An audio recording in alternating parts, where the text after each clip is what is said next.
Comment apprendre à dire non par Didier Pénissard pour www.développement-personnel-club.com. Je n'arrive pas à dire non. Je n'ose pas lui refuser ce service.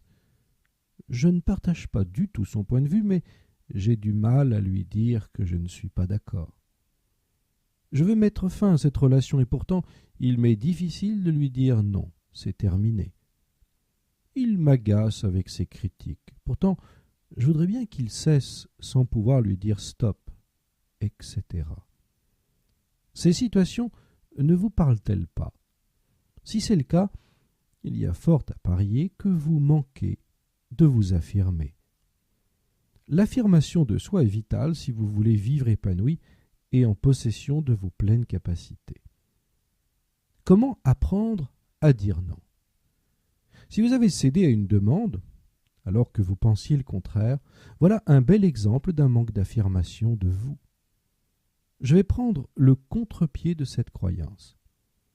Ce n'est pas en disant oui à tout bout de champ que vous serez mieux apprécié, c'est même le contraire. En réalité, dire non, c'est faire preuve d'expression de votre vraie personnalité. Or, les gens qui ont une personnalité attirent. Elles sont plus respectées. Les suiveurs n'ont pas d'aura. En disant oui, dès qu'on vous le demande, sachez que vous perdez de votre influence. Dire oui pour faire plaisir, ou ne pas oser refuser, vous affaiblira. C'est bien là le paradoxe. On pense trop souvent que dire oui est une manière d'être bien vu. C'est sans doute un concept très culturel qui pousse à dire oui alors que l'on pense non.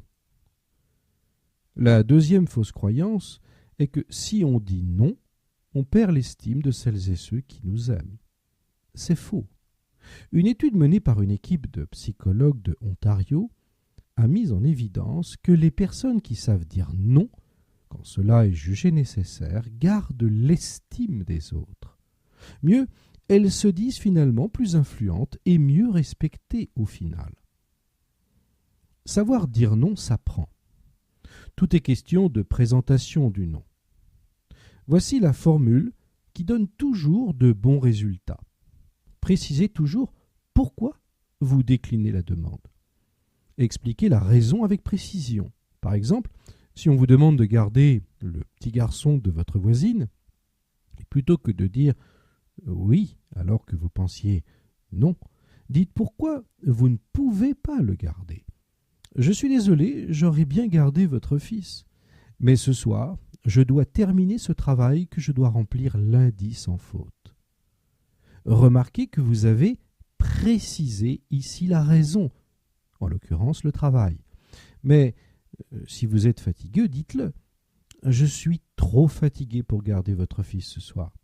Je ne pourrai pas bien m'en occuper et cela, je ne le souhaite pas, car votre fils mérite beaucoup d'attention.